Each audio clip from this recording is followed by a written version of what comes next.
মাননীয় মুখ্যমন্ত্রী মমতা বন্দ্যোপাধ্যায়ের নেতৃত্বে বাংলার শিক্ষা ব্যবস্থায় এসেছে আমূল পরিবর্তন।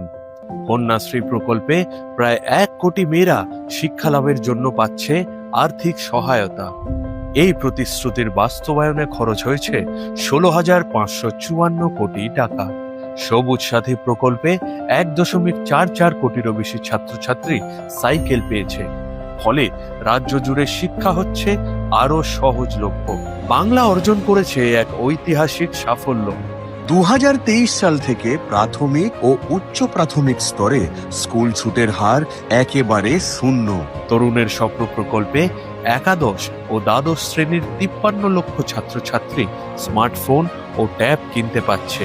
আর্থিক সহায়তা হয়েছে ডিজিটাল সুবিধা। সূচনা থেকে ক্ষমতায়ন পর্যন্ত বাংলার নবপ্রজন্ম শিখছে, এগিয়ে যাচ্ছে এবং আরো বড় স্বপ্ন দেখছে। কারণ বাংলার শিক্ষা মানেই প্রতিটি শিশুর